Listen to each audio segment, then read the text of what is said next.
પ્રભુ આ જીવનમાં સુખ અને દુઃખ કેમ થાય છે માણસને? ત્યારે મૈત્રી ઋષિ કહ્યું કે વિદુર, આ જન્મમાં માણસ કર્મથી દુઃખી થાય છે ને કર્મથી સુખી થાય છે. કર્મણા જાયતે જંતુ કર્મણે વિલીયતે, કર્મણીએ વાધિકા રસ્તે માં ફલેશુ કદાચન. આ સંસારમાં માણસ કર્મ કરે પણ ફળની અપેક્ષા રાખે છે એટલે દુઃખી થાય છે. તો આ કેવું? કર્મ કરીએ અને ફળ ન મળે, અપેક્ષા નહીં. એક બાજુ ભગવાન એમ કહે છે કે તું કર્મ કર, ફળ તો મળવાનું છે, ને બીજી બાજુ એમ કહે છે કર્મ કર પણ ફળની અપેક્ષા ન રાખ. તો આને કેમ પહોંચવું? પણ ભગવાને બહુ વિચારધારાથી ભગવાને આપણને સંદેશો આપ્યો છે કે તું કર્મ કરીશ, ફળ મળવાનું જ છે, પણ તું કર્મ કર, ફળની અપેક્ષા ન રાખ. કેવા અપેક્ષા? તો કહે છે કે તું જે કામ કરે છે એમાં તારે જે જોઈએ છે એ જ ફળની અપેક્ષા ન રાખ, જે ફળ મળે એનો સ્વીકાર કરી લેતો જા. આપણે એવી અપેક્ષા રાખીએ છીએ કે હું બાવળ વાવું અને મને કેરી મળે. તો ભગવાન એમ કહે છે કે તું બાવળ વાવે તો કાંટા મળે એનો સ્વીકાર કરી લે. તો પરમાત્માનું કહેવાનું થયું છે કે જે તમને જોઈએ છે એવું જ ફળ મળે એવી અપેક્ષા ન રાખો, જે મળે છે એનો સ્વીકાર કરતા થઈ જાઓ. એટલે કહ્યું કર્મણીય વાધિકાર હસ્તે માં ફલેશુ કદાચન. તમે ફળને ભોગવતા થઈ જાઓ. તો કર્મથી માણસ સુખ પામે, કર્મથી માણસ દુઃખ પામે. એ કથા મૈત્રેય મહારાજ વિદુરજી મહારાજને કહી. ત્યાર પછી સૃષ્ટિના સર્જનની કથા કરીને સૃષ્ટિના સર્જનની કથામાં કહ્યું કે વિદુર, આ સંસારમાં ભગવાન બ્રહ્માજીની ઉત્પત્તિ થઈ અને એ પરમાત્મા બ્રહ્માને સજીવ સૃષ્ટિની રચના કરવાનું કીધું. અને જ્યારે ભૂચરોની રચના કરવી હતી ત્યારે ધરતી જળમાં લીન હતી. એને બહાર લાવવા માટે ભગવાન બ્રહ્મા સક્ષમ નહોતા. એટલે એના માટે ભગવાન નારાયણ એક વરાહ અવતાર એટલે કે ભૂંડનો અવતાર લઈ અને પરમાત્મા પ્રગટ થયા છે. બોલીએ વરાહ નારાયણ ભગવાન કી. બ્રહ્માજીની પ્રાર્થનાથી ભગવાન વરાહ અવતાર થયું, પરમાત્માનું પ્રાગટ થયું. ભગવાન જ્યારે પૃથ્વીને પોતાની દાઢ વડે ખેંચીને લાવતા હતા ત્યારે માર્ગમાં એક હિરણ્યાક્ષ નામનો એક અસુર મળ્યો અને એ ભગવાનને કહે છે છોડી દે, છોડી દે, આ ધરતી મારી છે, આ ધરતી મારી છે. ભગવાને કહ્યું આ ધરતી કોઈની નથી, આ સૌની માં છે. છતાં પણ ન સમજો અને ભગવાને હિરણ્યાક્ષને માર્યો છે. હિરણ્યાક્ષ મરાયો એટલે અહીંયા પ્રશ્ન કર્યો કે આ હિરણ્યાક્ષ કોણ હતો? તો કહે છે કે દિતિનો દીકરો હતો. દિતિ દેવોની માતા, તો અસુર કેમ થયા? તો કહે છે સાંભળો, એક વખતના સમયે દિતિને સંધ્યાના સમયે કામ વાસના જાગી અને સંધ્યાના સમયે કામ ભોગવવાની વાત કરી તો એમને કશ્યપ ઋષિએ ના પાડી કે આપણે અત્યારે સંધ્યાના સમયે કામ ન ભોગવવો જોઈએ. છતાં પણ ન માન્યા, કામ ભોગવો. એટલે ઉદરમાં જે બાળક આવ્યા એ બાળક અસુર હતા, જય અને વિજય. ભગવાનના દર્શન કરવા માટે સનત કુમારો આવેલા, એને અંદર ન જવા દીધા. એટલે એને ના પાડી હતી કે અંદર નહીં જવા દઈએ. એટલે સનત કુમારોએ શ્રાપ આપ્યો કે તમે જાઓ, રાક્ષસ થઈને જન્મશો. 3 જન્મ રાક્ષસના થવાના હતા. એમાં પહેલો જન્મ હિરણ્યાક્ષ અને હિરણ્યકશિપુ, બીજો જન્મ રાવણ અને કુંભકર્ણ, ત્રીજો જન્મ શિશુપાલ અને દંતવક્ર. તો પેલા જન્મની અંદર હિરણ્યાક્ષ જ્યારે બને છે ત્યારે ભગવાન વરાહ એને મારે છે. એ વરાહને મારી પરમાત્મા પૃથ્વીને બહાર લાવ્યા. બ્રહ્માજીને આદેશ આપ્યો. એને માનસ પુત્રોએ પૃથ્વીની રચના ન કરી, સંસાર ન ચલાવ્યો. એટલે પછી એમણે એક સ્ત્રી અને એક પુરુષની જોડલું ઉત્પન્ન કર્યું, મનુ મહારાજ અને શત્રુપા રાણી. એમને સંસાર ચલાવવાની વાત કરી, એને સંસાર ચલાવ્યો. તો 3 દીકરીઓ થઈ, દેવહૂતિ, આકૃતિ અને પ્રસૂતિ. અને 2 દીકરાઓ થયા, ઉત્તાનપાદ અને પ્રિયવ્રત રાજા. આ 2 દીકરાઓ થયા છે. એમાં દેવહૂતિના લગ્ન બ્રહ્માજીની આજ્ઞાથી, બ્રહ્માજીના કહેવાથી કરદમ ઋષિએ દેવહૂતિ સાથે લગ્ન કર્યા. પણ જ્યારે કરદમ ઋષિએ લગ્ન કર્યા એના પહેલા ભગવાન નારાયણની પ્રાર્થના કરી અને નારાયણ પ્રસન્ન થયા. તો માગ્યું તમારા જેવો દીકરો મારા ઘરે થાય. ભગવાને કહ્યું કે કરદમ, આ સંસારમાં મારા જેવું બીજું કોઈ છે જ નહીં, તો ક્યાંથી મારા જેવો દીકરો થાય તમને? હું એક જ છું, પણ હું તમારે ત્યાં તમને દીકરો બનીને આવીશ. અને એ સમયે મનુ મહારાજ પોતાની દીકરી દેવહૂતિના લગ્ન કરદમ ઋષિ સાથે કરાવવા માટે આવ્યા છે. કરદમ ઋષિની સાથે જ્યારે એના લગ્ન કરાવ્યા, એને દાયજો આપે છે ત્યારે કરદમ ઋષિએ કહ્યું છે કે મારી એક પ્રતિજ્ઞા છે, મારે સંસારમાં એક દીકરો થશે એટલે હું ઘર છોડીને જતો રહીશ. છતાં પણ દેવહૂતિ એનો હાથ સ્વીકાર કરવાનું નક્કી કર્યું. કારણ આવો ઋષિ જેવો પતિ મળે, બીજો પતિ કરવો છે શું? જ્ઞાની સંસ્કારી મળે તો કદાચ પૈસા ઓછા હોય ને તોય વાંધો નહીં, ઝૂંપડું ભલે હોય પણ સંસ્કારી હોય ને તો એવા છોકરાની હારે લગ્ન કરવા જોઈએ. અત્યારે તો બંગલામાં જ આપણે મોહ થઈ ગયો ને. મારી આપ સૌને પ્રાર્થના છે, બંગલામાં રહેતા બગલા હારે તમારી દીકરીને પ્રણાવી એના કરતાં ઝૂંપડામાં રહેતા હંસ સાથે તમારી દીકરીને પ્રણાવજો, દીકરી સુખી થશે. પણ આપણે તો બંગલાવાળા જ જોતા હોય છે, પછી ભલે બગલા હોય હાવ દંભી. બગલો એટલે દંભનું પ્રતીક છે, પછી ભલે એ દંભી રહ્યા.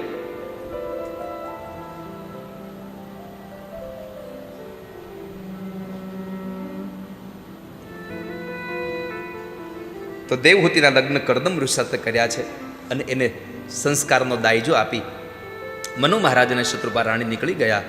ત્યાર પછી કહેવાય છે કે મનુ મહારાજની દીકરી એ દેવહૂતિએ પોતાના પતિની એટલી સેવા કરી કે એ સેવાના પ્રભાવે સૌ પ્રથમ 9 કન્યાઓ થઈ, જેને આધ્યાત્મિક અર્થમાં નવધા ભક્તિ કીધી છે. અને નવધા ભક્તિને ત્યાં એનું ફળ ભગવાન જ હોય. એટલે કહેવાય છે કે સમયાંતરે એમને ત્યાં એક સંતાનની અંદર એક દીકરાનો જન્મ થાય છે અને એ સ્વયં ભગવાન કપિલ નારાયણ પ્રભુ પોતે પ્રગટ્યા છે. બોલીએ કપિલ નારાયણ ભગવાન કી. ભગવાન કપિલ નારાયણનું પ્રાગટ્ય થયું. પણ જ્યારે સંતાનની પ્રાપ્તિમાં એક વખત કરદમ ઋષિ આમ હાથમાં પાત્ર રાખી અને હોમ કરતા હતા અને એમાં આજ્ય પાત્રમાં દ્રવ્ય થઈ રહ્યું અને એ દ્રવ્ય પૂરવા માટે દેવહૂતિએ હાથ લંબાવ્યો અને એ હાથ જ્યારે કરદમ ઋષિને સ્પર્શ થઈ ગયો. એ હાથ સ્પર્શ થવાથી માત્ર કરદમ ઋષિને ખબર પડી કે ઓહો અહીંયા મારા પત્ની છે. તો કહે છે મનુપત્રી, હું તમારાથી પ્રસન્ન થયો છું, માગો શું આપું? તો કહે છે મને પ્રજોતપતિની ઈચ્છા છે. અને એ પ્રજોતપતિની ઈચ્છા વર્ણવ્યા પછી દેવહૂતિને મનમાં ગ્લાનિ થઈ કે એક ભારત વર્ષના સાધુ પાસે મેં કામ વાસના માગી. મનમાંથી કામ હટી ગયો, ઉપાસના થઈ ગઈ અને ઉપાસના દ્વારા જે સંતાન થયું એ ભગવાન જૈનમાં. જુઓ, બે જગ્યાએ સ્ત્રી સારી હતી, બે ઋષિ હતા, એક દિતિ અને કશ્યપ હતા, એક કરદમ અને દેવહૂતિ હતા. પણ એકને ત્યાં રાક્ષસ જન્મા, એકને ત્યાં ભગવાન જન્મા. જેને કામનાથી જેને પ્રજોત્પત્તિ કરી એને ત્યાં સંતાન રાક્ષસ જેવા જન્મા, અને જેને ઉપાસનાથી કે મારી પ્રજોત્પત્તિ, મારો સંસાર ચાલે, મારી વંશ પરંપરાગત ચાલતી રહે એવી જેને ભાવનાથી પ્રજોત્પત્તિ કરી એને ત્યાં સ્વયં પરમાત્મા જન્મા છે. મારે એટલું જ કહેવું છે, વાસનાથી રાક્ષસ જન્મે છે અને ઉપાસનાથી પરમાત્મા જન્મે છે. માટે પરમાત્માનું ભજન કરજો. તો એક દીકરાનો જન્મ થયો, 9 દીકરીઓના લગ્ન કરાવી ઋષિઓ સાથે અને કરદમ ઋષિ પોતાના તપ માટે નીકળી ગયા. અને બીજી બાજુ પોતાની માતા દેવહૂતિએ પોતાના દીકરા પાસે 2 હાથ જોડી પોતાને ગુરુ માની અને પ્રાર્થના કરી. અહીંયા આ કથા ઉપદેશ આપે છે કે ગુરુ બનાવવા માટે ઉંમર કેવડી છે એ મહત્વ નથી, જેને ગુરુ બનાવીએ છીએ એમાં જ્ઞાન કેટલું છે એ મહત્વનું છે.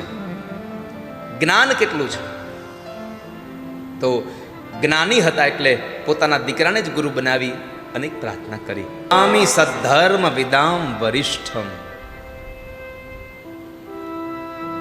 પ્રભુ, આ સંસારના વૃક્ષોને કાપવા માટે કુહાડા સમાન હે કપિલ. મારી પ્રાર્થના છે કે આ સંસારમાં મુક્તિ મેળવવી હોય તો શું કરવું જોઈએ? જેને મુક્તિ જોઈએ ને શું કરવું જોઈએ?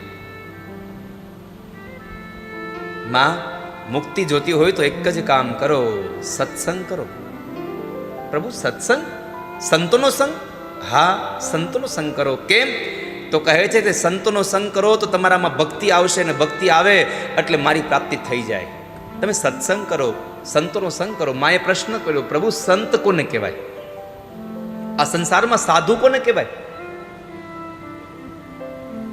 તો ભગવાને કહ્યું, જેની આંખમાં કરુણા ભરી છે એ સાધુ છે. દયામાં અને કરુણામાં ફેર છે.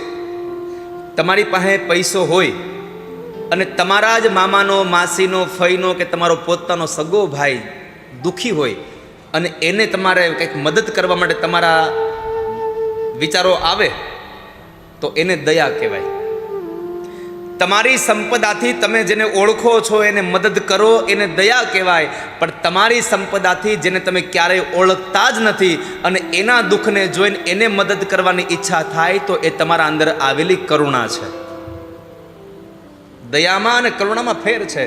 ઓળખો એને મદદ કરો એ દયા કહેવાય, જેને ઓળખતા નથી એને મદદ કરો એ કરુણા કહેવાય છે. એટલે અહીંયા કહ્યું કે સંતોમાં કરુણા ભરી હોય છે. એ કોઈને ન ઓળખતા હોય તોય મદદ કરવા માટે તૈયાર હોય છે, એવા સંતો. માં, સંત એને કહેવાય જે બીજાનું કલ્યાણ કરવા માટે જીવતા હોય છે. બીજાના સુખમાં સુખી હોય અને બીજાના દુઃખમાં દુઃખી હોય એને સાધુ કહેવાય. બીજાના દુઃખમાં દુઃખી થવું બહુ સહેલું છે. બીજાના દુઃખમાં દુઃખી થવું બહુ સહેલું છે, પણ બીજાના સુખમાં સુખી થવું એ તો બહુ અઘરું છે. અને એમાંય પાડોશી સુખી થયો એટલે આપણે તો ગયા જ હાવ. પાડોશીને સુખ મળવું ન જોઈએ. ઘણા તો ભગવાન પાસે કેવું માગે, હે ભગવાન મને આમ આપો, મને તેમ આપો. ભગવાન રાજી થઈને શું કે, જા હું તને આપું એના કરતાં વધારે તારા પાડોશીને આપું, એટલો રાજી છું તારા માથે. આટલું સાંભળ્યા પછી શું માગે ખબર છે? ભગવાન મને એક આંખે બાડો કરો.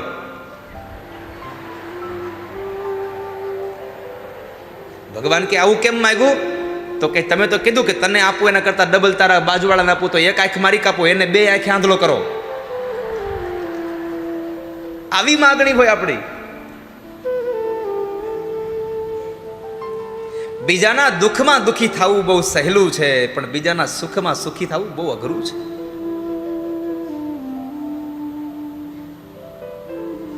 અને તમે જ્યારે સુખી થાવ ત્યારે ત્રણ વ્યક્તિનું કોઈ દી મગજમાં લેવું નહીં, નકર દુઃખ થાય. એક પાડોશીનું, એક પિતરાઈ ભાઈઓનું અને એક પત્નીનું.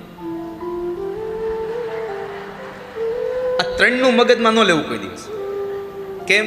તમે જરાક 2 રૂપિયાવાળા થાવ ને એટલે પાડોશી શું કે ખબર છે? હવે ભાઈ સવારે જઈને સાંજે આવે છે, રોજ જોઈ છે મેં. આવું પાડોશી કે કઈ વાંધો નહીં. પિતરાઈ ભાઈઓ શું કે, હવે કાલ સવારે અમારી ભેગો ચડ્ડી પહેરીને રખડતો હતો, ઈનો ઈ છે, પણ હવે તો પેન્ટ પહેરે છે. તમારી દ્રષ્ટિ તો બદલાવો, હવે તો સુધરો તમે. એની એક વ્યાખ્યા ઉપર વહી ગઈ છે. પાડોશીથી ચેતવું, પિતરાઈ ભાઈઓથી ચેતવું અને એક પત્નીની વાત કોઈ દી કાનમાં નાખવી નહીં. કારણ તમે 2 ફદિયાવાળા થાવ એટલે તરત કહે હું આવી તો કાંઈ નહોતો, એ તો હું આવી એટલે બધું થયું. આ અમારા પગલે બધું થયું છે. એટલે એને આ ત્રણની વાત કોઈ મગજમાં લેવી નહીં. તો ઘણા તો હોય ને ડાયા હોતે, તો તમે આવ્યા ને અમારું અહીંયા સારું છું, તમારા પપ્પાને ઘરે તમે 20 વર્ષ થતા ને કેમ મેળ નો આવ્યો કાંઈ?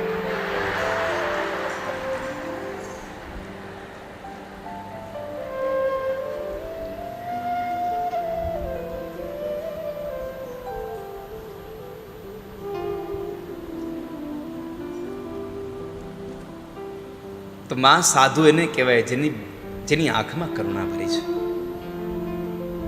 જેની આંખમાં દયા ભરી છે. બીજાના માટે છે દુઃખી થાય એ સાધુ છે. પોતાનું સુખ ત્યજીને પણ બીજા માટે દુઃખી થાય છે અને બીજાને સુખ આપવા માટે એને સાધુ કહેવાય. માં,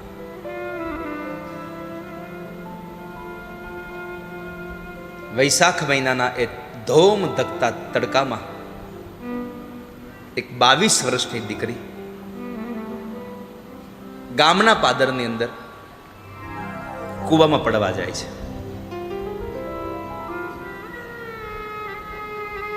જ્યારે કૂવામાં પડવા જાય છે, આ સત્ય ઘટનાનો પ્રસંગ છે. સાધુ કોને કહેવાય? અને એ સમયે એક સાધુ એને જોઈ જાય છે. એટલે સાધુએ પૂછ્યું કે દીકરી, એ માં, કેમ આત્મહત્યા કરવી છે? શું કામ મરી જવું છે? બાપજી, મને મરવા દો, હું તમને નહીં કહી શકું. અરે ના, મને કેમ? શું કામ તારે મરી જવું છે? બહુ આજીજી જ્યારે સાધુએ કરી ત્યારે એ 22 વર્ષની અપરિણિત દીકરી એટલું બોલી હતી, બાપજી હું શું કહું, તમે મારા બાપની જગ્યાએ છો, છતાં તમે આટલો આગ્રહ કરો છો, એટલે કહું છું કે મારે મરવું એટલા માટે પડે છે કે મારા પેટમાં એક બાળક છે અને હજી મારા લગ્ન થયા નથી, અને સમાજના લોકોને ખબર પડી છે કે મારા ઉદરમાં એક બાળક છે, અને મને લોકોએ પૂછ્યું છે કે તારા બાળકના બાપનું નામ શું છે, અને મારી વ્યથા એ છે કે હું મારા બાળકના બાપનું નામ આપી શકું એમ નથી. આંખમાંથી અશ્રુની ધારા સાથે દીકરી રડે છે. બાપુ મને મરવા દો. મહાત્માજી કહે છે કે અરે દીકરી, એક તો તારો અવતાર અને તારા ઉદરમાં રહેલું એક બાળક, એને શું પાપ કર્યા છે કે એને જન્મ પહેલા મારી નાખે છે? આવું ન કરવું જોઈએ. પણ બાપજી, કાલ સવારમાં મારી નાત ભેગી થશે, મને પૂછશે કે તારા બાળકના બાપનું નામ દેજો, નહીં દઉં તો મને જ્ઞાતિની બહાર મૂકી દેશે, હું નહીં જીવી શકું, મને મરી જવા દો. દીકરી, તારા પેટમાં રહેલા બાળકના બાપનું નામ આપી દે તો તારો અને તારા બાળકનો જીવ બચી જાય છે. બાપજી, બચી જાય, પણ હું નહીં આપી શકું એનું નામ. તો કહે છે કામ કર, ઘરે વહી જા, અને ઘરે જઈને તું ઘરે રહીને કાલ સવારે તારા જ્ઞાતિના લોકો તને પૂછે કે તારા પેટમાં રહેલા બાળકના બાપનું નામ શું છે, ત્યારે એટલું કહેજે કે આ બાળકના બાપનું નામ સંત મહાત્મા મૂળદાસ છે. અમરેલીમાં ટાવર ચોકમાં સંત મહાત્મા મૂળદાસ થયા.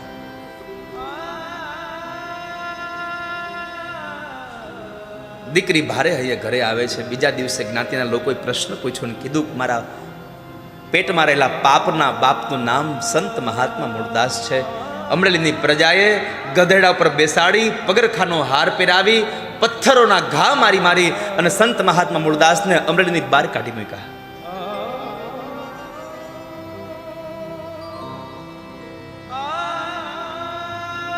સંત મહાત્મા મૂળદાસને કાઢી મૂક્યા. એના ચહેરા પર તો આનંદ છે, કોઈ જાતનો ક્ષોભ નથી. પણ ઘટના સાંભળજો હવે. જામનગરના નરેશ મહાત્મા મૂળદાસની કંઠી પહેરતા હતા. એને સમાચાર મળ્યા કે મારા ગુરુએ આવી કામ કર્યું છે, કંઠી તોડી નાખી. બીજા ગુરુ બનાવવા જાય છે. જ્યારે બીજા ગુરુ બનાવવા માટે જાય છે, આ સમાચાર જ્યારે મહાત્મા મૂળદાસને મળ્યા, અને ત્યારે મહાત્મા મૂળદાસ ત્યાં આવે છે. અને જ્યારે સભાની અંદર બધા હતા અને નવા ગુરુ એને કંઠી બાંધવા જાય, એના પહેલા મહાત્મા મૂળદાસે કહ્યું, રાજા ઉભો રે, મારે તારા ગુરુ બની રહેવું એવું નક્કી નથી. તે મારી કંઠી તોડી નાખી એનું મને દુઃખ નથી. મારે તારી પાસેથી કોઈ દાન ધર્મ જોતું નથી. હું તો બસ જોવા આવ્યો છું કે તું જેને ગુરુ બનાવે છે એમાં તાકાત કેટલી છે, એની સક્ષમતા કેટલી છે, શું કરી શકે છે.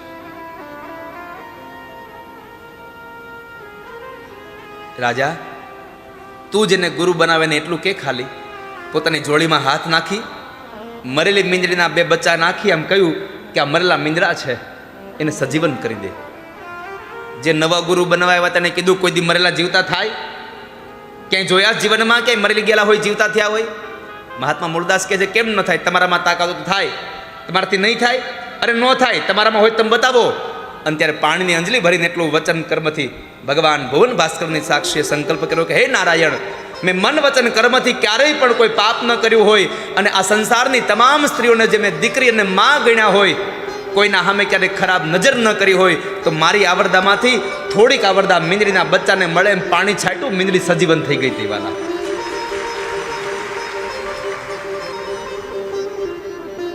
જેમ લાકડી હાથમાંથી મૂકો પડી જાય, એમ સંત મહાત્મા મૂળદાસના ચરણોમાં જામનગરના રાજા પડી ગયા છે. ગ્રંથોમાં લખ્યું છે, આપણા ઇતિહાસો કહે છે કે મહાત્મા મૂળદાસે જે દીકરીના પેટની અંદર બાળક હતું એને બચાવ્યું. એ દીકરીના ઉદરમાંથી એક દીકરી જન્મે, અને એ દીકરીને અમરેલી અને કુકાઓની વચ્ચે અમરાપુર ધાનાણી ગામ છે. અમરાપુર ધાનાણીમાં એને સાસરે આપે છે, અને એ દીકરીના ઉદરમાંથી જે બાળક એક દીકરો થયો, એ દીકરો બીજો કોઈ નહીં, આટલો મહાન સંપ્રદાય સ્વામિનારાયણ સંપ્રદાય, અને સ્વામિનારાયણ સંપ્રદાયના મહાન સાધુ મુક્તાનંદ સ્વામી પોતે જન્મ્યા હતા. મુક્તાનંદ કહે મુક્તિ સુગમ કરી સિદ્ધિ. માં સાધુ એને કહેવાય જે બીજાના દુઃખ માટે પોતાનું સુખ ત્યજી અને પોતે દુઃખ લઈ લે છે. માં, સત્સંગ કરજો, સતામ પ્રસંગાન મમ વીર્ય સંવિદો ભવંતિ રત્કર્ણ રસાયના કથા તજ્જોષણા દાશ્વ વર્ગ વર્તમની શ્રદ્ધા રતિર ભક્તિરનું ક્રમિષ્યતિ. સત્સંગમાં ડૂબેલા રહેજો માં. પછી ભગવાને સાંખ્ય શાસ્ત્રનો ઉપદેશ આપી અને કહ્યું, માં આ શરીરમાં ક્યારેય ન લોભાશો. આ 25-24 તત્વોનું શરીર બન્યું છે. 5 તન માત્રા, 5 કર્મેન્દ્રિય, 5 જ્ઞાનેન્દ્રિય અને 5 મહાભૂત. આ 20 પદાર્થોમાં મન, બુદ્ધિ, ચિત્ત અને અહંકાર ચતુષ્ટય અંતઃકરણ જ્યારે ભળ્યા એટલે એમાં 24 તત્વોનું શરીર બન્યું અને એમાં 25મો તત્વ જીવ આવ્યો. એમની કિંમત થઈ છે માં. ભગવાનનું ભજન કરજો. આટલું કહી ભગવાન કપિલ નારાયણ ગંગાસાગરનું જ્યાં મિલન થાય છે ત્યાં ગયા છે. આ બાજુ માએ પોતાને મળેલા જ્ઞાનને ક્રિયા પણ બ્રહ્માણી એ બનાવી અને અંતે પોતે પોતાના પ્રાણનો ત્યાગ કર્યો. જે જગ્યાએ માએ દેહ છોડ્યો ત્યાં માને સિદ્ધિ મળી એટલે એ જગ્યાનું નામ પડ્યું સિદ્ધપદ. અને સિદ્ધપદમાંથી શબ્દનો અપભ્રંશ કરતા કરતા કરતા અત્યારે આપણે ઊંઝાની બાજુમાં જે પાટણ સિદ્ધપુર, એ સિદ્ધપુર એટલે સિદ્ધપદ છે, જ્યાં બિંદુ સરોવરના કિનારે ભગવાન કપિલ નારાયણ માતાને મુક્તિ આપી. આજ પણ કોઈ દીકરો પોતાની માનું શ્રાદ્ધ કરવા જો સિદ્ધપુરમાં જાય તો ભગવાન કપિલ નારાયણ એની માતાને મુક્તિ આપે છે. આવું શાસ્ત્રો કહી રહ્યા છે. માનું શ્રાદ્ધ કરવું હોય તો સિદ્ધપુરમાં જવાનું અને પિતાજીનું શ્રાદ્ધ કરવું હોય તો બિહારમાં ગયાજીમાં જવાનું. ગયા નામના એક રાક્ષસ, એક અસુર નહીં, છાતી ઉપર શ્રાદ્ધ થાય અને ભગવાન મુક્તિ આપે. કેટલા પરમાત્મા દયાળુ છે. તો એની કથા બતાવી. તૃતીય સ્કંદને વિશ્રામ આપ્યો અને ચતુર્થ સ્કંદમાં મનુ મહારાજની જે 2 દીકરીઓ બાકી હતી, દેવહૂતિના લગ્ન કરદમ ઋષિ સાથે થયા, આકુતિના લગ્ન રુચિ ઋષિ સાથે થયા. એને ત્યાં ભગવાન યજ્ઞ નારાયણ પ્રગટ થયા અને પ્રસૂતિ હતા એ દક્ષને પરિણ્યા છે. 9 કન્યાઓ જે હતી દેવહૂતિને ત્યાં, એના લગ્ન ઋષિઓ સાથે થયા. એમાં એક લગ્ન અનસુયાના લગ્ન અત્રિ ઋષિ સાથે થયા. અત્રિ અને અનસુયા દ્વારા માગસર મહિનાની એ પૂર્ણિમાના દિવસે ભગવાન દત્તાત્રેયનું પ્રાગટ્ય થયું. એ દત્તાત્રેય મહારાજ ગુરુની વ્યાખ્યા બતાવવા માટે, જેણે 24 ગુરુ બનાવ્યા, જેની પાસેથી સારો ઉપદેશ મળે એ ગુરુ, એવા 24 ગુરુઓ બનાવ્યા અને એ ગુરુ બનાવી એની કથા બતાવી. ત્યારબાદ દક્ષ પ્રજાપતિ હારે લગ્ન થયેલા એ પ્રસૂતિને ત્યાં 16 કન્યાઓ થઈ. એમાં 13 કન્યા ધર્મને આપી, 1 કન્યા અગ્નિને, 1 કન્યા પિતૃગણને અને 1 કન્યા ભગવાન મહાદેવજીને પરિણ્યા. અને જે સતી ભગવાનને પરિણ્યા એ સતીએ પોતાના બાપના ઘરે આવી અને પોતાનો દેહ બળી અને ત્યાગ કર્યો. એટલે વિદુરે પ્રશ્ન કર્યો, બાપજી દીકરી બાપના ઘરે શું કામ બળી? એ તો કયો, સસરાના ઘરે ન કંઈ કર્યું, અહીંયા આવીને બળી મળી? તો કહે છે, સાંભળો, એક વખતના સમયે દક્ષ પ્રજાપતિ પ્રજાનો નાયક બન્યો હતો અને એનું જ્યારે આગમન થયું બધા ઊભા થયા હતા, પણ ભગવાન શિવ ત્યાં ઊભા નહોતા થયા. એટલે એના આવેશમાં દક્ષ પ્રજાપતિએ એક યજ્ઞ કર્યો હતો કે ભગવાન શિવનું અપમાન કરવા માટે. બધા દેવી દેવતાઓને બોલાવેલા પણ પોતાની દીકરીને અને જમાઈને નહોતા બોલાવ્યા. અને એવા સમયે જ્યારે યજ્ઞની તૈયારીઓ થઈ અને દેવતાઓ વિમાન લઈને કૈલાસ ઉપરથી નીકળ્યા, ભવાનીએ ભગવાનને પ્રશ્ન કર્યો, પ્રભુ આ દેવતાઓ ક્યાં જાય છે? તમારા પિતાજીના ઘરે. કેમ? યજ્ઞનો ભાગ લેવા. આજ તમારા પિતાના ઘરે યજ્ઞ છે. ભવાનીને દુઃખ લાગ્યું, મારા બાપની ઘરે યજ્ઞ ને મને કોઈ આમંત્રણ નહીં. એને આખી વાતની ખબર પડી કે મારા પતિનું અપમાન કરવા માટે આવું કર્યું છે. મારા પતિને અને મારા પિતાને બેને અણ બનાવવું બન્યો છે. એટલે બેયની વચ્ચે સમાધાન કરવાના ભાવથી માં સતીએ કહ્યું ભવાનીએ કે પ્રભુ ચાલો ને આપણે જઈએ, હું મારા પિતાને સમજાવી દઈશ અને તમારી વચ્ચે સમાધાન કરી દઈશ. ભગવાને ના પાડી, આવ નહીં આદર નહીં, નહીં નૈનું માને, વો ઘર કબહુ ન જઈએ, ભલે કંચન વરસે મેં. જેના ઘરમાં આવકાર ન હોય એને ઘરે કોઈ દી જવું નહીં, એવાની ઘરે જવાય નહીં. ભગવાને ના પાડી પણ ભવાનીનું મન ન રાખ્યું. એટલે ભગવાને કહ્યું, તમારે જવું હોય તમે જાઓ, હું નહીં આવું. અને અંતે ભવાની પોતે ગયા છે. બાપના ઘરે જ્યારે ભવાની ગયા છે તો એવા સમયે યજ્ઞશાળામાં જ્યારે ભવાની ગયા તો બાપે જોયું દીકરી આવી છે. બાપ દીકરીની નજર મળી પણ બાપ અવળું ફરી જાય, દીકરીને આવકાર ન આપ્યો. ભવાનીને કોઈ આવકાર ન આપ્યો એટલે એકદમ રડ્યા છે અને દોડતા દોડતા મહેલમાં ગયા. અને મહેલમાં પણ કોઈ આવકાર નહોતું આપતું. એક વ્યક્તિ બોલ્યા છે કે બેટા આવી ગઈ ભવાની. આ કોણ હતું? માં પ્રસૂતિ હતા. બધાએ અવળું ફરી ગયા, માં ન ફર્યા. કારણ આ સંસારમાં બધા લોકો તમારાથી અવળા ફરી શકે, તમને જન્મ દેનારી માં તમારાથી અવળી ન ફરી શકે કોઈ દિવસ. એ તમારું ક્યારેય ખોટું ન થવા કરવા દે. જો તમને જન્મ દેનારી, એક માણસને જન્મ દેનારી જો તમારું ખોટું ન થવા દેતી હોય, તો આખા વિશ્વને જન્મ દેનારી માં ઉમૈયા કેમ કોઈને હારે ખોટું થવા દે? અને આ એના મંદિરના નિર્માણનો યજ્ઞ છે વાલા. આ એના મંદિરનું નિર્માણ થઈ રહ્યું છે. કરોડો રૂપિયાના ખર્ચે જ્યારે યજ્ઞ થઈ રહ્યો છે. માએ કહ્યું, ભવાની આવી ગયા બેટા. માં તો માં છે વાલા ભક્તો. માં છે.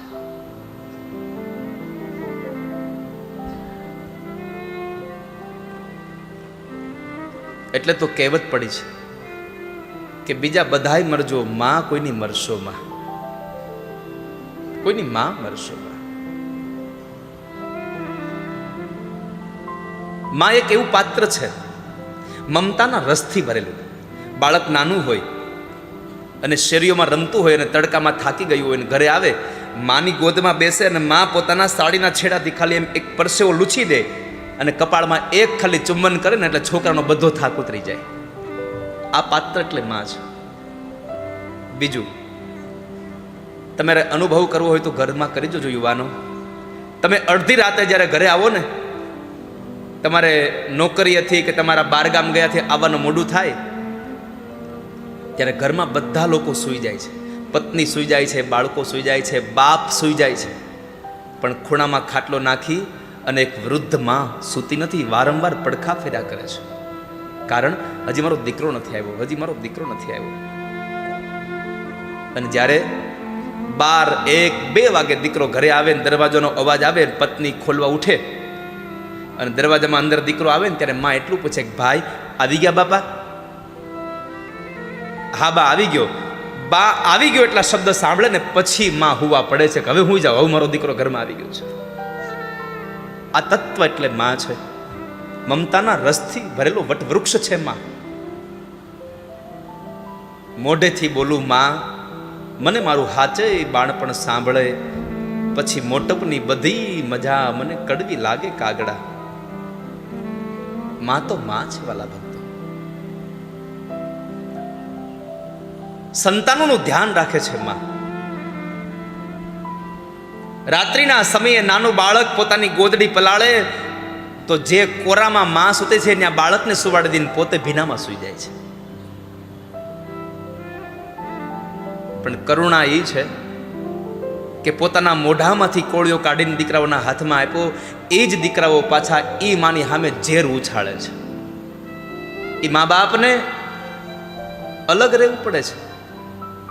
શહેરોમાં કેટલા મોટા મોટા વૃદ્ધાશ્રમો બન્યા, પણ મને કહેતા એક વાતથી આનંદ થાય છે કે વૃદ્ધાશ્રમમાં જો તમે જાઓ અને પૂછો કે તમારો દીકરો શું કરે, તો કોઈ મા બાપ એમ કહેશે મારો દીકરો મોટો વકીલ છે, કોઈ કહેશે મારો દીકરો મોટો એન્જિનિયર છે, કોઈ કહેશે મારો દીકરો મોટો બિઝનેસમેન છે.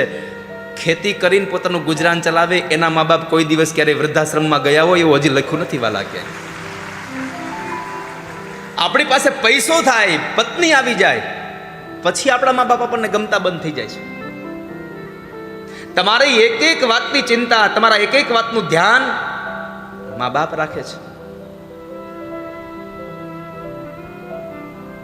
જીવનમાં જેટલું મહત્વ માનું છે એટલું જ મહત્વ બાપનું છે. માએ પોતાની ગોદમાં રાખી, પોતાની ખોળામાં રાખીને આપણને મોટા કર્યા છે, તો આપણા બાપે પોતાના ખંભે બેસાડીને ગામના દેખાડ્યા, જો બેટા આ રામજી મંદિર છે, જો બેટા આ ચોરો છે ગામનો, ખંભે બેસાડીને નીકળ્યા છે.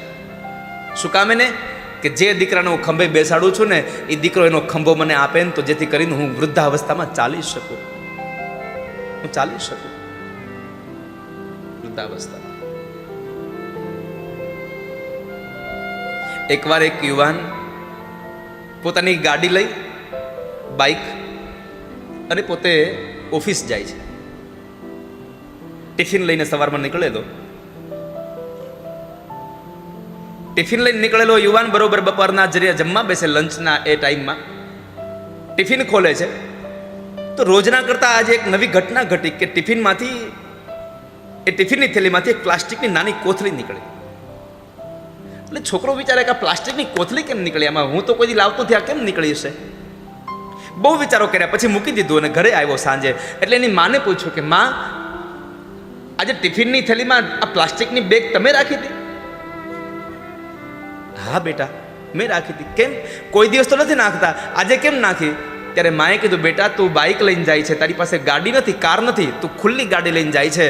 અને તું જ્યારે ખુલ્લી ગાડી લઈને જાય છે અને અત્યારે ચોમાસાની ઋતુ ચાલુ થઈ ગઈ છે, કદાચ તું ઘરે આવતો હોય અને તારા ખીચામાં તારો મોબાઈલ, તારા અંગત કાગળો હોય અને જો વરસાદ આવે તો પલ્લી ન જાય એટલા માટે પ્લાસ્ટિકની થેલી તને આપી છે મેં. એટલા માટે તને પ્લાસ્ટિકની આટલી નાની નાની વાતોનું પણ ધ્યાન રાખે છે એ માં છે. એટલે મારી પ્રાર્થના છે યુવાન દીકરીઓને અને યુવાન પુરુષોને, યુવાનોને, ભાઈઓને, જીવનમાં બધું કરજો, ક્યારેય મા બાપથી જુદા ન થશો ક્યારેય વાલા. તમને ખબર છે મા બાપે આપણા પર કેટલા બધા સ્વપ્નાઓ સેવા હોય છે.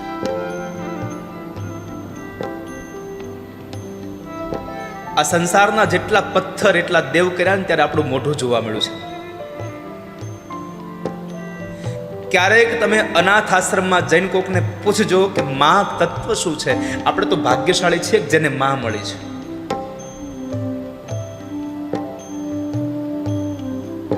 જન્મતાની સાથે જેની માને ખોઈ દીધી છે.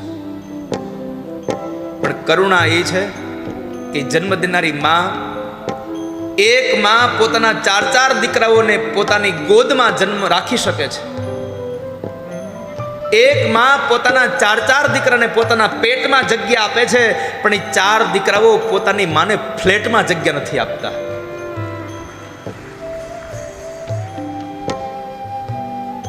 આ કથાઓ તમને વૈરાગ્ય લગાડવા માટે નથી વાલા ભક્તો. આ કથા મા બાપથી જુદા રહેતા હોવ તો મા બાપની હારે રહેવા માટેની કથા છે. મા બાપ સાથે ભેગું રહેવા માટે કહેવાની કથા છે. આ સંસારમાં ભગવાનને ભજશો તો મા બાપ નહીં મળે. ભગવાનને ભજશો તો મા બાપ નહીં મળે. એકવાર મા બાપને ભજી જવો, ભગવાનને ગોતવાય નહીં જવો પડે કોઈ દિવસ.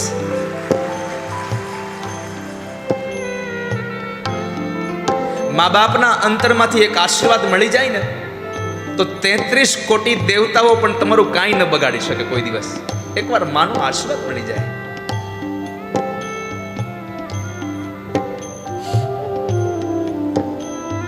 પણ કરુણા એ છે કે નોકરી મળે, છોકરી મળે અને સંતાન થઈ જાય એટલે નોખાવ્યા જ રહેવા માટે. મારી યુવાન બહેનોને પ્રાર્થના છે કે જો તમારી ઈચ્છા હોય કે તમારી વૃદ્ધાવસ્થા આવે, તમારા લગ્ન થાય, તમારી વૃદ્ધાવસ્થા આવે ત્યારે તમારો દીકરો, તમારા દીકરાની પત્ની તમારી સાથે રહે, તમારી સેવા કરે, તો જિંદગીની નોટમાં એક વાક્ય લખી રાખજો કે તમારો પતિ પણ કોઈકનો દીકરો છે, એને એના મા બાપ ભેગો રહેવા દેજો. તમે જો તમારા પતિને તમારા સાસુ સસરા એટલે કે તમારા પતિના મા બાપ સાથે એને નહીં રહેવા દો તો તમારી આવનાર દીકરાની વહુ પણ તમારા દીકરાને તમારી ભેગી નહીં રહેવા દે, નહીં રહેવા દે, નહીં રહેવા દે કોઈ દિવસ. જેવું કરો એવું ભરો, એ ભાવના કદી ભૂલશો નહીં.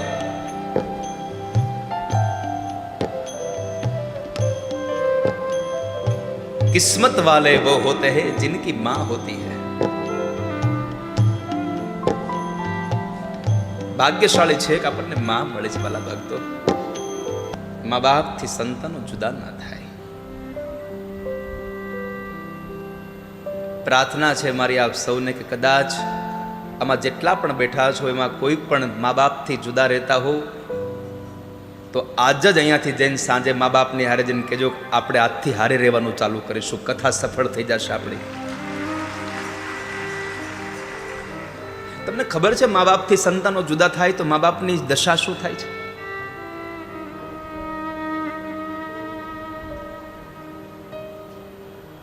માં જ્યારે દીકરાથી જુદી પડે ને ત્યારે માનો જીવ કળીએ કળીએ કપાતો હોય છે.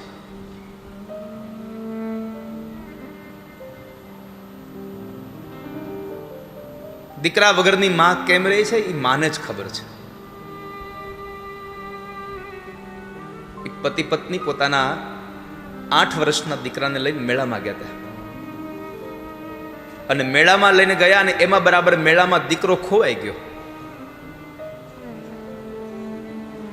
દીકરો ખોવાઈ ગયો એટલે પત્ની બહુ રડે છે. આંખમાંથી આંસુડા બંધ ન થતા. 4-5 કલાક થઈ, દીકરો મળ્યો નહીં. ગાંડી ગેલી થઈ, માથાના વાળ વિખરાઈ ગયા, ખંભા ઉપર રહેલી સાડી પડી જાય એનું ભાન ન રહે. અને એક જ શબ્દ બોલે, મને મારો લાલો લઈ આવી આપો, મને મારો લાલો લઈ આવી આપો. 6-7 કલાકના સમય પછી દીકરો મળે છે. દીકરાને મળ્યાના સમાચાર સાંભળીને દીકરાને પોતાની છાતીએ લગાડી ચુંબન કરે. માં દીકરાને ચુંબન કરે, દીકરો માને ચુંબન કરે. એકબીજા માં દીકરો બે ભેટી પડ્યા છે. 8 વર્ષનો દીકરો એની માને વળગીને રડે છે. અત્યાર સુધી દીકરાનો બાપ નહોતો રોતો, સાંત્વના આપતો હતો કે છાની રહી જા, મળી જશે દીકરો. પણ મેળામાં એટલું બધું માનવ મહેરામણ હતું એટલે એને લાગતું નહોતું કે દીકરો મળશે, એટલે રડતી હતી માં. અત્યાર સુધી દીકરો નહોતો રડતો.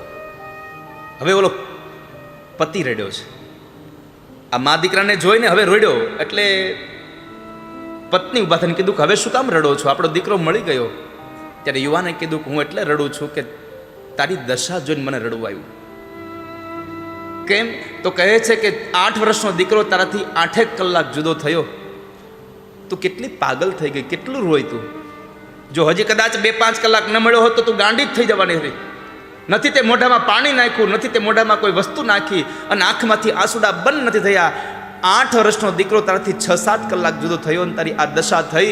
રડવું એટલા માટે આવે છે કે મારી માએ મને 25 વર્ષનો કર્યો હતો ને આ 10 વર્ષથી તું મને નોખો રાખ્યો નથી. આજે 10 વર્ષથી તે મને મારી માંથી નોખો કર્યો છે. મારી માં કેમ જીવતી હશે મારા વગર?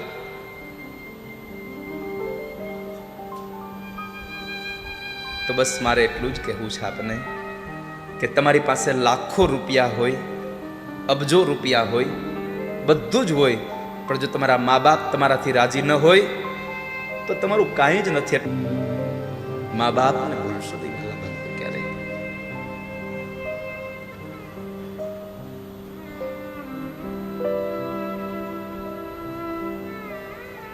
જીવનમાં સુખી થવું હોય તો એક સૂત્ર યાદ રાખજો, મા બાપને તમારી ભેગા રાખતા નહીં કોઈ દિવસ. જીવનમાં સુખી થવું હોય તો મા બાપને તમારી ભેગા ન રાખતા કોઈ દિવસ. તમે મા બાપને હારે રહેવાનું ચાલુ કરજો.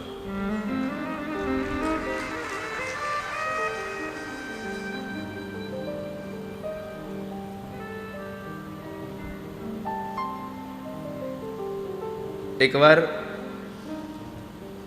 હું બજારમાંથી ચાલ્યો જતો હતો અને એક યુવાને મને ઊભો રાખ્યો કે દાદા તમે બધા અહીંયા રહેવા આવી ગયા છો? મેં કીધું હા આવી ગયો અહીં રહેવા. તમારા બા બાપુજી તમારી ભેગા રહે છે? ના. તો એ માણસ મારા ઉપર ગરમ થઈ ગયો, એટલો ક્રોધે ભરાઈ ગયો મારા ઉપર કે તો શું કામ એને મોટી મોટી સભાઓ ભરીને કહેતા છો મા બાપને હારે રહેવું, મા બાપને હારે રહેજો, ભેગા રહેવું. મેં કીધું સાંભળ તો ખરો, મારા મા બાપ મારી ભેગા નથી રહેતા, હું એની ભેગો રહું છું.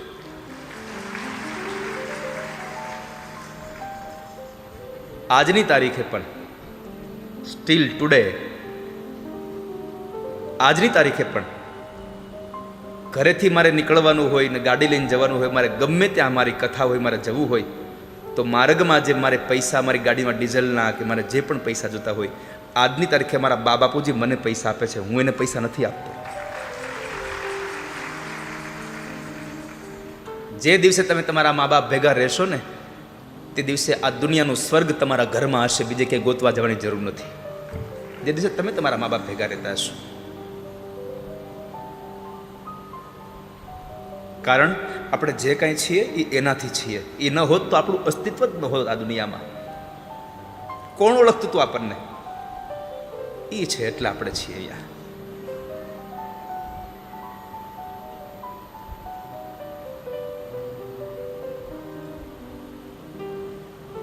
ભવાનીને બહુ દુઃખ થયું. પછી તો કથા છે કે ભવાની ફરી પાછા યજ્ઞશાળામાં ગયા. યજ્ઞશાળામાં જઈ અને પોતાના પતિનું અપમાન થયેલું જોયું.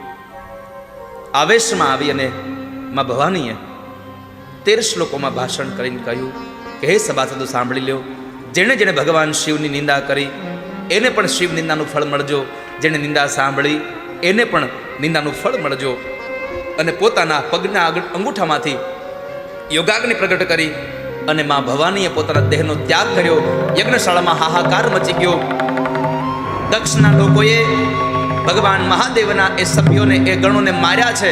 દેવર્ષિ નારદે જઈ અને ભગવાન મહાદેવને કહ્યું, પ્રભુ ગજબ થયો, તમારું ઘર ભાંગ્યું. ભગવાન કહે છે, મેં ઘર બાંધ્યું કે મારું ભાગે, હું તો સ્મશાનમાં રહેવા વાળો છું, ઘર હતું જ ક્યાં મારું? અરે તમારા પત્નીનું મૃત્યુ થયું, અગ્નિમાં બળીને મરી ગયા. ભગવાન મહાદેવ કાંઈ ન બોલ્યો, શાંત. પત્ની મરી ગયા સાંભળ્યું, કાંઈ ક્રોધ ના આવ્યો. પણ નારદજીએ કીધું કે પ્રભુ બીજું તો એ કે દક્ષના સૈનિકોએ તમારા ગણોને માર્યા છે અને ભગવાનના આંખનો રંગ બદલી ગયો.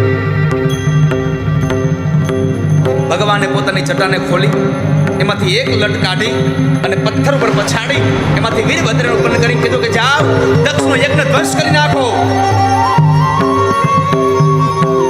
દક્ષ પ્રજાપતિનો યજ્ઞ ધ્વંસ કરવા આવે, આ બાજુ ભગવાન મહાદેવ તાંડવ નૃત્ય નાચી રહ્યા છે. વીરભદ્રએ દક્ષ પ્રજાપતિના યજ્ઞનો ધ્વંસ કર્યો, દક્ષનું મસ્તક વાઢી યજ્ઞમાં નાખી દીધું છે. અને એ સમયે તમામ દેવતાઓ જ્યારે ભગવાન મહાદેવજી પાસે પ્રાર્થના કરવા માટે આવે, ભગવાન વિષ્ણુ, બ્રહ્મા, ઇન્દ્રાદિક દેવતાઓ આવી અને પરમાત્મા ભગવાન દેવોના દેવ મહાદેવને સ્તુતિ કરી રહ્યા છે. જે સમયે ભગવાન મહાદેવજી પોતાના ખભા ઉપર માં ભવાનીના શબ્દને લઈ અને ઉત્તરથી દક્ષિણ, દક્ષિણથી ઉત્તર થતા હતા, એવા સમયે ભગવાન મહાદેવની સ્તુતિ કરી. ભગવાન મહાદેવજી જ્યારે શાંત નહોતા થતા ત્યારે ભગવાન નારાયણે પોતાના કરકમળમાંથી સુદર્શન ચક્રને વહેતું કર્યું અને એ સુદર્શન ચક્ર દ્વારા માં ભવાનીનું જે શવ હતું એના ટુકડા કર્યા. 52 ટુકડા પડ્યા આ ધરતી ઉપર. અને એ ધરતીમાં જ્યાં 52 ટુકડા જે જગ્યાએ પડ્યા એ દરેક જગ્યામાં માં જગદંબાની શક્તિપીઠોની સ્થાપના થઈ. એ જગદંબાઓની એ શક્તિપીઠ અને એ શક્તિપીઠોમાં પણ માના ગુણાનુવાદ ગવાય. આપ સૌ જાણો છો તેમ દર વર્ષે આસો નવરાત્રિમાં દરેક જગ્યાએ, દરેક માના દરબારમાં 9 દિવસ દેવી ભાગવતનું મારી અનુષ્ઠાન રહ્યું છે. પેલા વર્ષે જે જગ્યાએ માનું હૃદય પડ્યું હતું, માં ભવાનીનું હૃદય જે જગ્યાએ પડ્યું એ અંબાજીમાં દેવી ભાગવત થઈ. આ ગઈ નવરાત્રિ માં બહુચરના ધામની અંદર બહુચરાજીમાં દેવી ભાગવત થઈ. અને એ જ બહુચરાજીમાંથી જ્યારે આવતી નવરાત્રિની કથા મારે ક્યાં કરવીનો વિચાર આવ્યો અને મને વ્યાસપીઠથી એક સંકલ્પ થયો કે આવતી કથા નવરાત્રિમાં, આસો નવરાત્રિ વૈષ્ણોદેવીમાં થાય.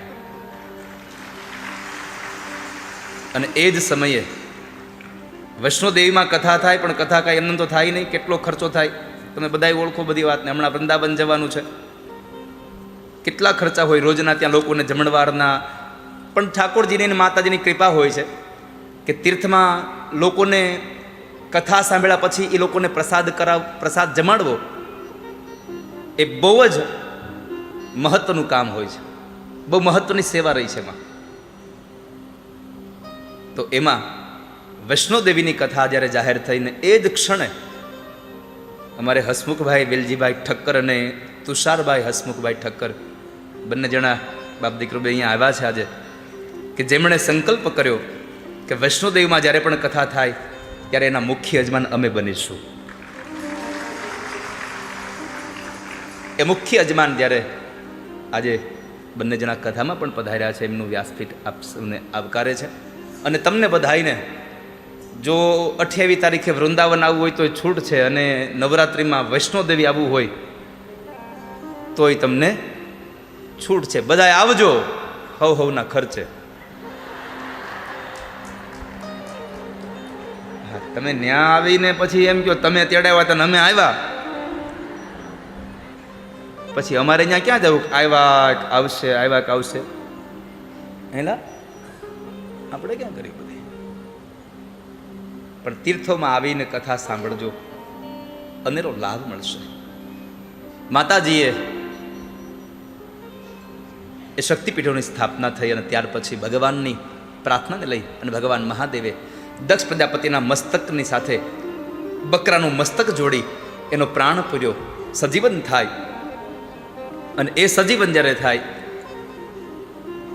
ત્યારે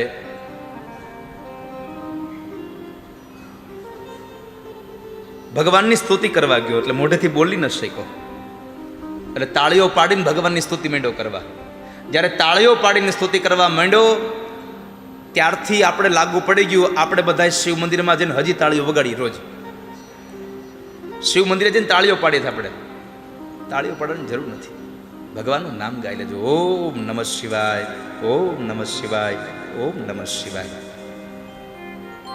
તો દક્ષ પ્રજાપતિનો યજ્ઞ ધ્વંસ કર્યો. શા માટે? એક જ ઉપદેશ હતો, સત્તા મળી, અહંકાર આવ્યું અને અહંકારનું છેદન થયું.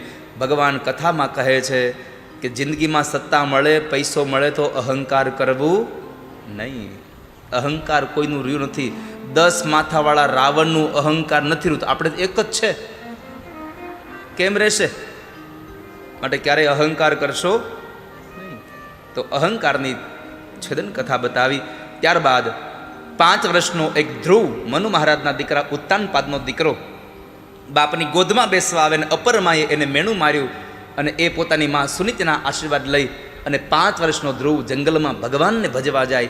દેવર્ષિ નારદ મળે અને નારદ જ્યારે મળ્યા ત્યારે નારદે એમને ઓમ નમો ભગવતે વાસુદેવાયનો મહામંત્ર આપ્યો અને એ મહામંત્ર કરતાં કરતાં કરતાં એક વખતના સમય ભગવાન જ્યારે એમને દર્શન કરવા માટે આવે, પરમાત્મા દર્શન દેવા માટે આવે અને ભગવાન દર્શન ન દે ને તો નરસૈયા જેવા હોય એ મંડે ગાળું દેવા.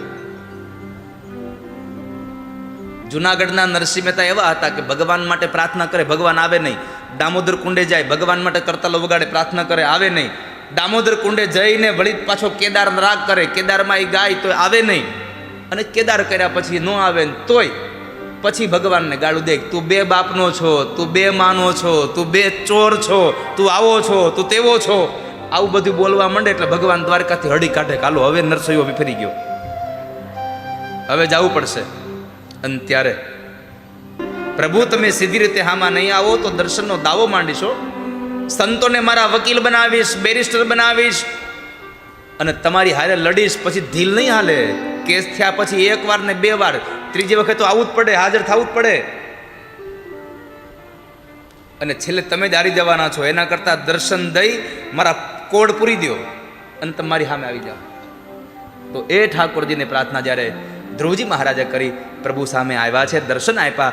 દર્શન આપીને કીધું, હું તને 36,000 વર્ષનો રાજા બનાવું છું. બીજું, મૃત્યુના સમય તને મારું દિવ્ય વિમાન લેવા આવશે.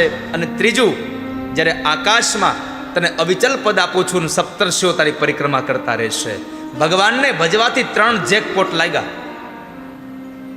માગ્યું નહીં તો ભગવાન પાસે મંગાય નહીં, એને જેટલું આપવું એટલું આપે. તો ધ્રુવજી મહારાજ 36,000 વર્ષ રાજ્ય કરી અંતે પોતાના ઉત્તરાધિકારીઓને પોતાની રાજગાદી સોંપી દઈ અને પોતે ગંગાજીના કિનારે ઋષિકેશમાં સર્ગાશ્રમમાં આવી અને ભગવાનનું ભજન કરી અને ભગવાનના ધામના અધિકારી બન્યા. એ કથા બતાવી. ત્યારબાદ પૃથુ મહારાજ ભગવાન પોતે રાજાનું રૂપ લઈને આવ્યા. રાજાનો ધર્મ શું છે? જ્યારે આ ધરતી અનાજ આપતી બંધ થઈ ગઈ ત્યારે આ ગાય રૂપી આ ધરતીને દોહવા માટે થઈ અને ભગવાન પૃથુ આવ્યા અને એ પૃથુ ભગવાને પ્રજાને સુખી બનાવી. રાજાનો ધર્મ છે પ્રજાના દુઃખમાં દુઃખી અને પ્રજાના સુખમાં સુખી. આ રાજાનો ધર્મ છે. એ ધર્મ સમજાવવા માટે આવેલા ભગવાન. એ ધર્મ સમજાવ્યો. એ કથા બતાવી. પુરંજન આખ્યાન પ્રચેતાઓની કથા કે જે જીવ ભગવાનથી જુદો થયો એને પુરંજન કહ્યો છે. એ પુરંજનનું આખ્યાન બતાવી. ચતુર્થ સ્કંદને વિશ્રામ આપી. પંચમ સ્કંદમાં મનુ મહારાજના દીકરા પ્રિયવ્રતની કથા છે કે જેણે બ્રહ્માના કહેવાથી બરહિષ્મતીની કન્યા સાથે બરહિષ્મતી સાથે લગ્ન કર્યા અને એમને ત્યાં 10 દીકરાઓ થયા. 3 દીકરાઓ વિરક્ત બન્યા. 7 દીકરાઓને એક દીપનું રાજ્ય આપ્યું. આપણે 7 દ્વીપ છે, 7 સમુદ્રો છે, 7 દ્વીપ છે, 7 પાતાળ છે. તો એમાં 7 દ્વીપમાં આપણે કયા દ્વીપમાં રહીએ છીએ? કેટલા લોકોને ખબર છે આપણે કયા દ્વીપમાં રહીએ છીએ? આ બાજુ સોફાવાળાને કોઈને ન ખબર હોય? કોઈને ખબર છે આપણે કયા દ્વીપમાં રહીએ છીએ? કયા દ્વીપમાં રહી માડી? હે? જંબુદ્વીપ. કોઈને ખબર જંબુદ્વીપમાં રહી છે? તમને નથી ખબર શું કામ? એને જ્યારે બ્રાહ્મણને તમે ઘરે પૂજા કરવા બોલાવો, બ્રાહ્મણ સંકલ્પ કરે ત્યારે તમારું ધ્યાન બીજે હોય છે. એટલે બાકી બ્રાહ્મણ સંકલ્પ કરે ત્યારે બોલે છે ભારત વર્ષે જંબૂર દ્વીપે, બોલે છે આવું, પણ ત્યારે આપણું ધ્યાન તો બીજે હોય. તો આપણે જંબુદ્વીપમાં રહીએ છીએ. તો 7 દ્વીપના એને રાજાઓ બનાવ્યા. એમાં જંબુદ્વીપના રાજા આગ્નિને ત્યાં પુરોચિતિ નામની અપ્સરાથી નાભી નામનો દીકરો થયો. મેરુની દીકરી મેરુદેવી સાથે લગ્ન થયા અને એમણે યજ્ઞ દ્વારા યજન કર્યું. એમને ત્યાં ઋષભદેવજી મહારાજનું પ્રાગટ્ય થયું. બોલીએ ઋષભદેવજી મહારાજ કી. ઋષભદેવજી મહારાજ નિવૃત્તિનો સમય બતાવવા માટે, નિવૃત્તિનો કાળ 50 વર્ષ પૂરા થાય એટલે સંસારમાંથી નિવૃત્તિ લઈ લેવાય. 51 વનમાં જવાય. શું કામે? ભગવાનને ભજવા. પણ આપણે તો વન પૂરા થઈ ગયા હોય ને બીજા વન આવે એમ હોય તો ના, ભગવાન નથી ભજતા. જી ભગવાનને ભજવા માટે થઈ અને નિવૃત્તિનો કાળ બતાવવા માટે ઋષભદેવજી મહારાજ આવ્યા. એને 100 દીકરાઓ હતા. એમાંથી 81 દીકરાઓ કર્મકાંડી બ્રાહ્મણ બન્યા, 9 દીકરાઓ એને રાજ્ય લીધું, 9 દીકરાઓ યોગેશ્વર બન્યા અને સૌથી મોટો દીકરો હતો એ ચક્રવર્તી રાજા ભરત બને છે, જેના નામ ઉપરથી આપણા દેશનું નામ પડ્યું છે ભારત દેશ. એ ભરત રાજાએ પોતાના નિવૃત્તિના કાળમાં પોતાના ઉત્તરાધિકારીઓને રાજગાદી સોંપી દઈ અને એમણે પણ પુલહાશ્રમની અંદર ગંડકી નદીના કિનારે ભગવાનનું ભજન કરવા ગયા હતા. અને એ ભગવાનનું ભજન કરવા ગયા ત્યારે એમને ત્યાં એક હરણનું બચ્ચું પાણીમાં તણાતું હતું. એ બચ્ચાને બચાવવાના પ્રયત્ન કર્યા, એને લઈ આવ્યા અને હરી કરતા કરતા હરિણમાં જેમ જીવ લાગતો ગયો એમ હરિણ થતું ગયું. એમાં હરિણ કરતા મર્યા તો બીજો જન્મ કાલંજર પર્વતમાં હરણ તરીકે થયો. એ જન્મમાં એને સ્મૃતિ હતી. જુઓ, ગયા જન્મની સ્મૃતિ આ જન્મે હોય છે આપણને, પણ ક્યાં સુધી? જ્યાં સુધી આ જન્મનું જ્ઞાન ન થાય ત્યાં સુધી. બાકી બાળક જન્મે અને જન્મતાની સાથે જ પોતાની માતાના સ્તનપાનથી દૂધપાન કરે. આ જ્ઞાન ક્યાંથી આવ્યું? કોણે શીખડાવ્યું એને કે માના સ્તનપાનથી તારું દૂધ પીવાનું, તારું પેટ ભરવાનું? આ જ્ઞાન ગયા જન્મનું છે. પણ જેમ જેમ ઉંમર વધતી જાય એમ એમ ભગવાન જ્ઞાન ઉપર પડદો ઢાંકે અને સારું છે ઢાંકી દે છે. તો નકર ગયા જન્મમાં આપણો દુશ્મન આ જન્મે આપણો દીકરો થઈને આવ્યો હોય અને ખબર પડે કે આને તો ગયા જન્મમાં બહુ હેરાન કર્યો છે, તો માઠી દશા થાય. એટલે ભગવાને માયાની ચાદર ઓઢાડી છે. એ માયાની ચાદર ઓઢાડી તો કહેવાય છે કે બીજો જન્મ હરણ તરીકેનો એમાં ભગવાનનું ભજન થયું. અને એના પછી બ્રાહ્મણના ઘરે અંગીરા ગોત્રના બ્રાહ્મણ હતા, એમને ત્યાં એમનો જન્મ થયો. અને એ જન્મમાં પણ એને ખબર હતી એટલે એને બોલવાનું બંધ કરી દીધું. ગાયત્રી મંત્ર પણ ન બોલ્યા. બોલું તો પાપ થાય ને. અને એ ભરતજી મહારાજને મા બાપ મૃત્યુ પામ્યા. સાવકા ભાઈ એને કાઢી મૂક્યા. તો જડ ભરતની અવસ્થામાં આવ્યા. ન નાય તો ન નાય, કોક દીક નાય, જમે નહીં તો જમે નહીં, હાયલા જાય, સૂઈ જાય તો સૂઈ જાય, આવી અવસ્થા આવી ગઈ. અને એમાં બરાબર એક વખતના સમયે જ્યારે જંગલમાં ચાલ્યા જતા હતા તો જંગલની અંદર ભીલોને ત્યાંની બલિ ચડાવવા લઈ ગયા. પણ બલિ ચડાવવા માટે જે મારાઓ તૈયાર થયા હતા એ જ મારાઓને માં ભદ્રકાળીએ માર્યા છે. માં ભદ્રકાળીએ એને માર્યા. ત્યાર પછી ભરતજી મહારાજ નીકળ્યા. રાજા રહુગણની સાથે એનો સંગ થયો. અને રાજા રહુગણ સાથે સંગ થયા પછી એ રાજા રહુગણને પણ ઉપદેશ આપ્યો કે રાજા, સત્સંગ કરવા જઈએ ને તો એમાં અભિમાન ન ચાલે. રાજા રહુગણ કપિલ મુનિના આશ્રમમાં સત્સંગ કરવા જતા હતા. પાલખીમાં બેસીને પાલખીને ઉપાડવાળો એક માણસ વયો ગયો હતો. એની જગ્યાએ ભરતજી મહારાજને જોડ્યા હતા. પણ ભરતજી જરા કીડા મકોડા આવે એટલે કુદાકા મારે તો માથામાં દંડ વાગ્યો રાજાને, એટલે એને મારે છે. અને ત્યારે ભરતજી મહારાજે કીધું કે તમે મને નથી મારતા, શરીરને મારો છો અને હું તો શરીરી છું, મને વાગતું નથી. પણ મારે તમને એટલું કહેવું છે કે ભગવાનનું ભજન કરવા જાઓ એમાં અભિમાન ન ચાલે. ભગવાનની ભક્તિમાં અભિમાન ન કરશો. જેને ભક્તિ કરવી છે એને રાખ થઈને રહેવું. રાજા રહુગણને જ્ઞાન ઉપદેશ આપીને કહ્યું, રાજા તમે ગમે એટલા જપ કરો, ગમે એટલા તપ કરો, ગમે તેટલા દાન કરો, પણ જ્યાં સુધી મહાપુરુષના ચરણારવિંદની રજ તમારા માથા ઉપર નહીં પડે ત્યાં સુધી તમારું ભાગ્ય નહીં સુધરે. વિના મહત્પાદ રજોભિષેકમ. મહાપુરુષના તળિયાની રજ આપણા માથા પર પડવી જોઈએ. એટલે તો પેલાના વડીલો જુઓ તમે, બ્રાહ્મણો કે સંતોના પગે આમ હાથ કહે અને બે આંખે માથે લગાડે છેક પગના તળિયે, અને અત્યારના લોકો ગોઠણે પગે લાગે છે. મને તો ઉપાધિ એ થાય છે કે અત્યારે ગોઠણે આવ્યું, 20 વર્ષ પછી નાકે આવશે. હવે નાકે પગે લાગે કેવું લાગે? સમય સુધરતો જાય છે. સમયની સાથે ચાલો એમાં ના નથી, પણ આપણી પરંપરાઓ ભૂલાઈ ન જાય એની કાળજી રાખજો. સંતોને પ્રણામ કરવા હોય તો પંચાંગ પ્રણામ કરવા જોઈએ. ગોઠણથી પગવાળી, બે હાથ આવી રીતના જોડી મસ્તક નમાવો, એ પંચાંગ પ્રણામ છે. અને ભગવાનને પ્રણામ કરવા હોય તો સાષ્ટાંગ પ્રણામ કરવા જોઈએ. વંદનનો મહિમા તો રાજા રહુગણને ઉપદેશ આપ્યો, એ કથા બતાવી અને પંચમ સ્કંદને વિશ્રામ આપે. પંચમ સ્કંદને વિશ્રામ આપ્યા પછી આજના દિવસની કથાને વિશ્રામ આપતા ભગવાન ભાગવતજીના ચરણોમાં, મારા માતા પિતા ગુરુ મહારાજના ચરણોમાં અને જીવ માત્રના હૃદયમાં બિરાજમાન પરમ ચેતનાને પ્રણામ. આપ સૌને મારા